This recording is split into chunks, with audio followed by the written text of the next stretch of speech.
Now, the third topic is fighting off pathogens. The easiest way, like I've mentioned before, is washing hands.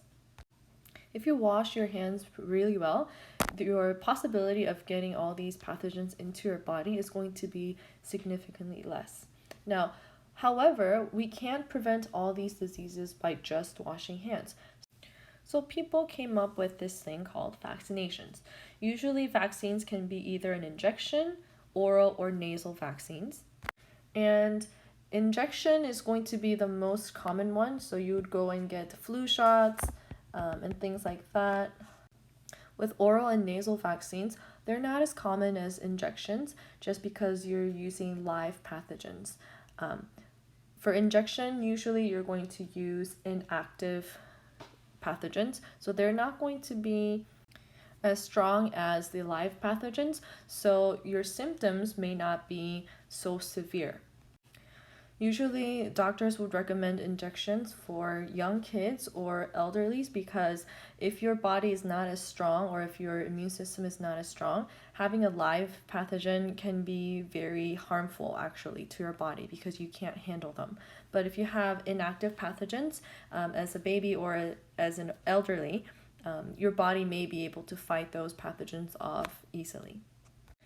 So, how does this vaccination work? First, you're going to administer either by injection, oral, or nasal vaccines, and you put either weakened or killed pathogens into your body. Even though they're not going to be as powerful as the actual live pathogens, they are going to be a foreign substance to your body.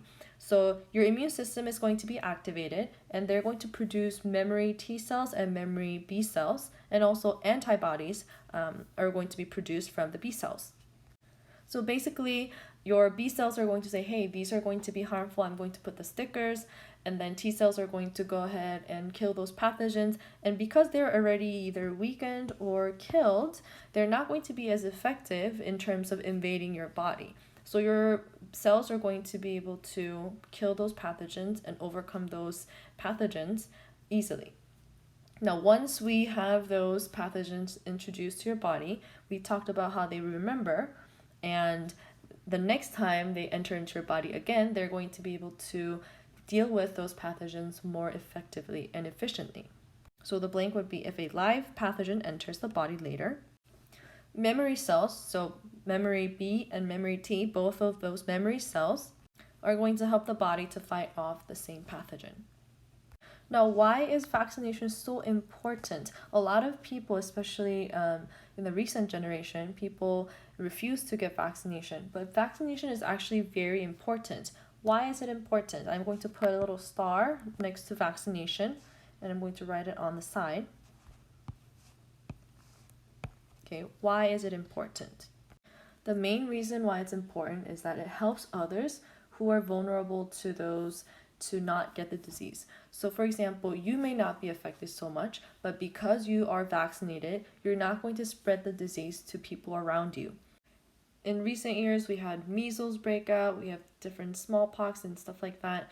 And if those people were vaccinated, you'll have less chance for those disease to spread to other people, even if they were not vaccinated. So we just have to be careful because of other people's safeties and our own safeties. It's really important that you get vaccinations, appropriate ones, in appropriate time. Another way that helps us to fight off pathogens is pasteurization. This is not really for us into our bodies. This is more of what we do in order to keep the food and different processed things healthy and safely. So basically, it's a process of heating a substance to either destroy or slow the growth of microorganisms in it. And you might have heard of this word before. Oftentimes we use it for milk and other liquid items that may spoil easily. And the heating amount is going to be very brief. So you're not going to boil it down for a long time, but usually it's going to be a brief time that you boil it or you heat it up to kill different pathogens that live inside of those substances. The importance, and I have these two stars next to it, of pasteurization. I have 3 of them, so you may want to know all 3 of them. And their first important is that it lowers the cost of food. For example, because you can keep milk longer with pasteurization, you don't have to sell milk for $10 a gallon because you can always replenish those things and you can keep those for a longer time. But let's imagine you can only get milk for a dairy farm and you have to use it within a day or two. They're going to be more expensive probably because you can't mass produce it to send it over all around the country. Second, it made food less likely to carry harmful bacteria. Because you use high temperature to pasteurize these liquid substances, most of the harmful bacteria that you'll know would be died off, and then also good bacteria who are left behind are going to be contained for a good amount of time.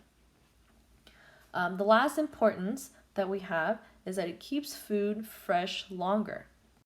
Imagine, like I said, if you have dairy farm and you can only keep milk for a day or two, it's going to be very hard.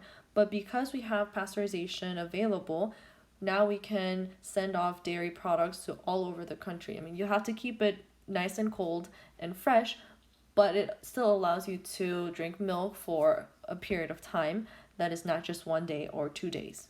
So I have an example for milk. Milk is the most common food that you're going to use pasteurization. Usually you're going to boil it in 62.8 degrees Celsius, or in Fahrenheit it's going to be 145 degrees Fahrenheit. And you're going to heat this up for about 30 minutes.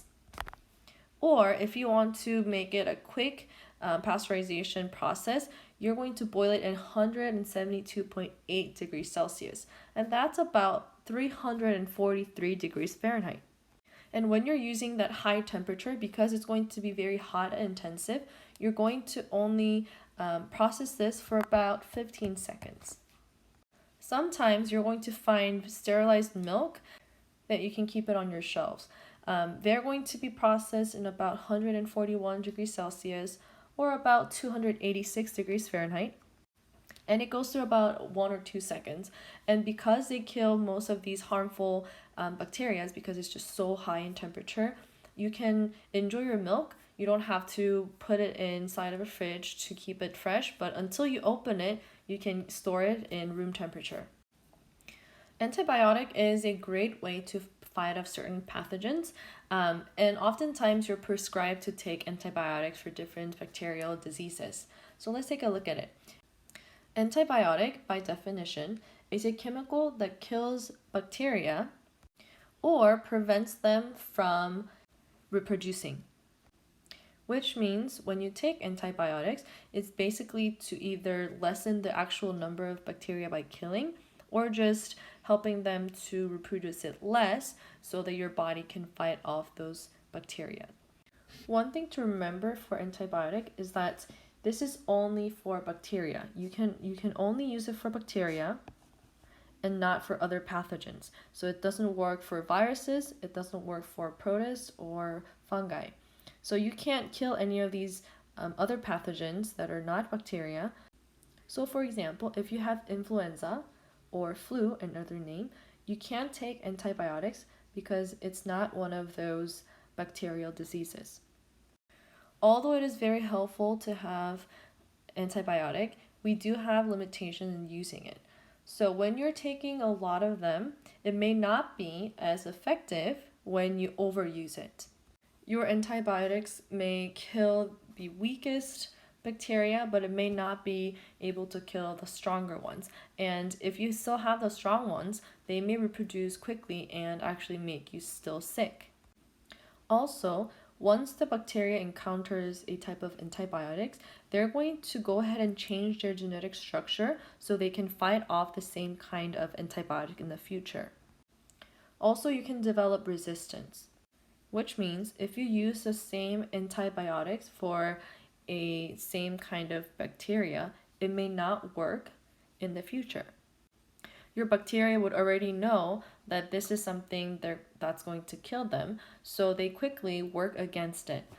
So you don't want to take antibiotics a lot of times and oftentimes for different illnesses because you may not have much options later on in your life because your bacteria are already going to be modified in different ways. Let's take a look at this. I have 2 stars also for this part, guideline for antibiotic use. It's important that you know why it's important and what to do. So, if you are using any medication that is not yours for your symptoms, actually it can counterwork on your body and can harm you. So, you only take it if your doctor prescribed them for your condition. You can't say, oh, I had a similar condition with my Aunt Sally, and I'm just going to use her leftover prescription med because it's from the doctor, it must be good. You can't do that. Okay, and also you have to follow the instructions from the label.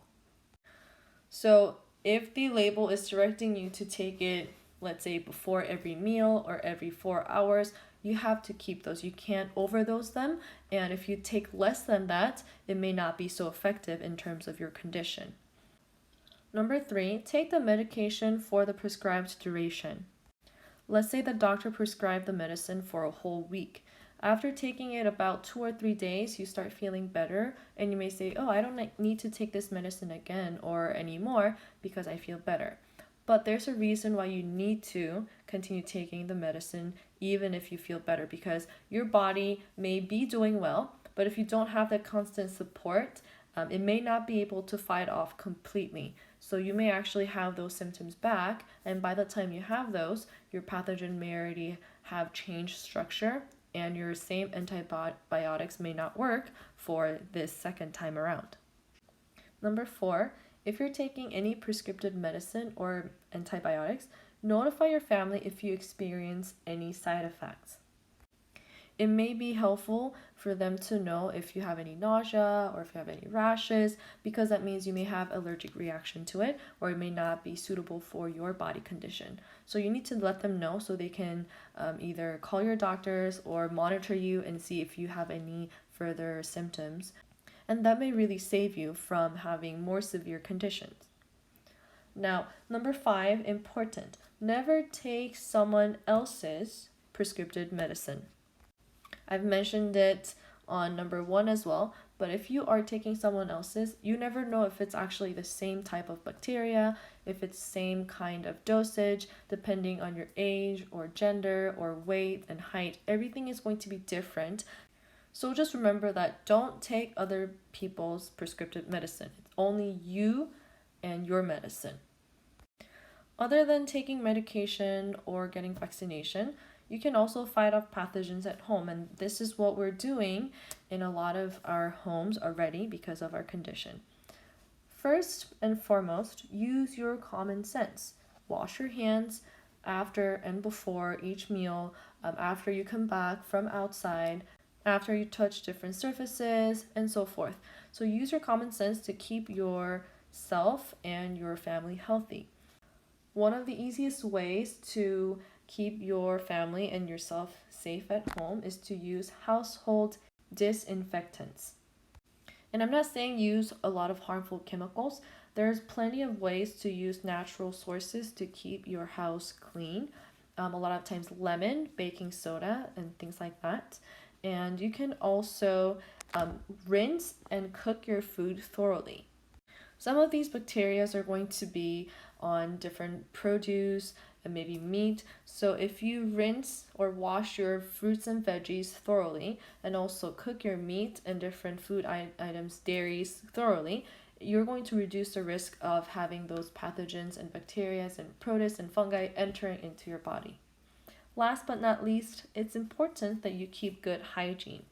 So take regular showers, make sure you wash your hands, like I said a million times.